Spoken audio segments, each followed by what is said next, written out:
ৰাইজে ৰজা কথাটো কিমান দূৰ সঁচা ৰাইজ খেদিনালৈকে ৰজা হ'ব নোৱাৰে যিদিনালৈকে ৰাইজে নিজে নিজৰ সিদ্ধান্ত ল'ব নোৱাৰে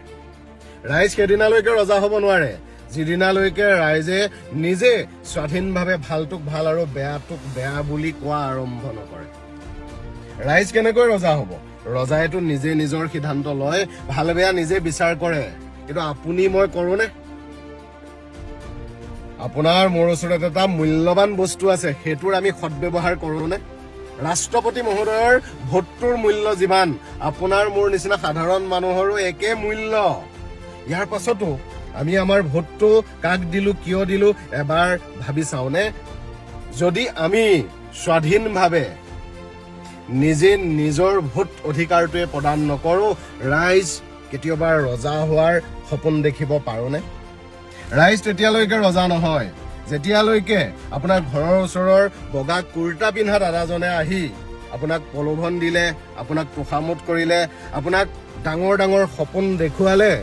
ভুল নাযায় নিজৰ বিবেক বুদ্ধিমতে বিচাৰ কৰি ভোট প্ৰদান কৰিব সেইদিনাই ৰাইজ ৰজা হ'ব যেতিয়ালৈকে ৰাইজৰ মাজত এজনো 500 টকাৰ নোটখন লৈ ভোট দিয়া মানুহ থাকিব কিবা এটা চিহ্নক ভাল লাগে বুলি চকু মুদি ভোট দিয়া আৰম্ভ কৰি থাকিব ৰাইজ কেতিয়াও ৰজা হ'ব নোৱাৰে ৰাইজ ৰজা সেইদিনাই হ'ব যিদিনা আপোনাৰ পকেটত থকা 100 টকীয়া নোটখনক কোনোবাই 500 টকা বুলি ক'লে আপুনি বিৰোধিতা কৰিব আৰু আপুনি ক'ব যে আপুনি বেয়া পালেও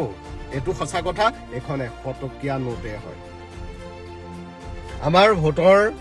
বহুত মূল্য আছে আমাৰ ভোটটোৰে আমি সকলো সলনি কৰিব পাৰো কিন্তু যিদিনা আমি নিজৰ বিবেক বুদ্ধিৰে ভোট দিম যিদিনা আমি নিজৰ ইচ্ছাৰে ভোট দিম দাদাজনৰ কথা শুনি ওচৰৰ মানুহজনৰ কথা শুনি নহয় বা কিবা এটা পোৱাৰ আশাত নহয় যেতিয়ালৈকে আপুনি আনৰ কথা মতে ভোট দিব তেওঁহে ৰজা হ'ব আপুনি 500 টকীয়া দালাল হৈয়ে ৰ'ব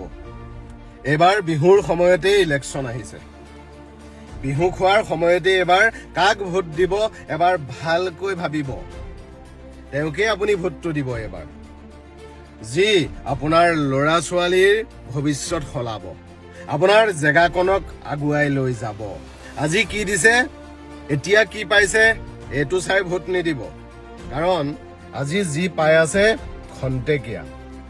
আপোনাৰ জেগাটোৰ যদি উন্নতি হয় আপোনাৰ ল'ৰা ছোৱালীৰ ভৱিষ্যত যদি সুৰক্ষিত হয়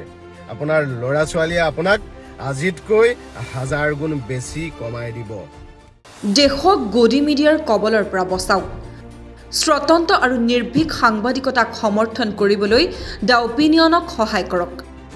আপুনি যদি ফেচবুকত চাই আছে তেনেহলে ফলো কৰক আৰু ইউটিউবত যদি আমাক চাই আছে তেনেহলে সাবস্ক্ৰাইব কৰি দিয়ক লগতে আমাৰ এই স্বতন্ত্ৰ সংবাদধাৰা আগুৱাই নিবলৈ স্ক্ৰিনত দিয়া একাউণ্ট নম্বৰৰ জৰিয়তে আমাক আৰ্থিকভাৱে সহায় কৰিবলৈ অনুৰোধ জনালোঁ